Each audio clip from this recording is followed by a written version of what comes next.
This is the second report about Ever After High, the boarding school for teenagers whose parents are fairy tale favorites like Snow White, Rapunzel, and Alice in Wonderland. If your daughter or granddaughters are like mine, they're fascinated by the books and the web adventures of these new fairy tale princes and princesses, and they look forward to collecting their favorite characters.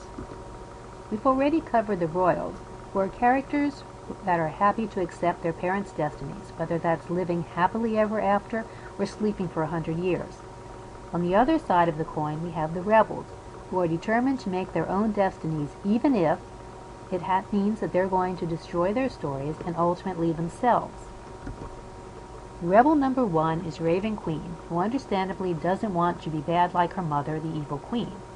Then there's Darling Charming, a princess who sees herself as the heroine of her own story, not just a damsel in distress always waiting to be rescued. And Gingerbread House, who wants to make delicious desserts and host her own cooking show even though she's the daughter of the mean witch from Hansel and Gretel. Other rebels include Cerise Hood, who's the daughter of Red Riding Hood and Mr. Bad Wolf, and the Mad Hatter's daughter, Madeline Hatter. There's also the Cheshire Cat's daughter, Kitty Cheshire, and the life-size puppet Cedar Wood, whose father is, of course, Pinocchio. Finally, we have C.A. Cupid, that's the adopted daughter of Eros, and Poppy O'Hare, who's the daughter of Rapunzel, and she's also the older twin sister to Royal Holly O'Hare. And last but not least, the only rebel prince, Hunter Huntsman, who's the son of the huntsman in both the Red Riding Hood stories and the Snow White stories.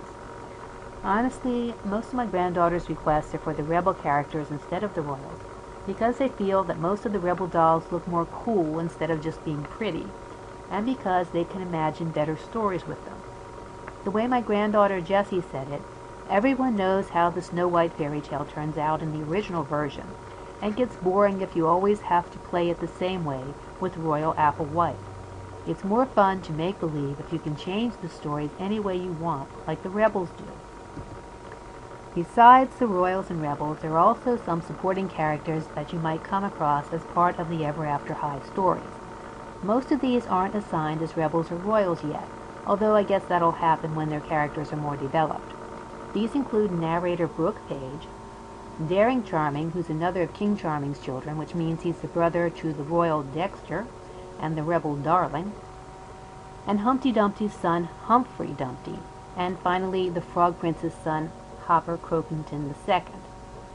Rounding out the supporting cast are the Pied Piper's daughter Melody Piper, Robin Hood's son Sparrowhood, and Hansel and Gretel's children Gus and Helga Crumb.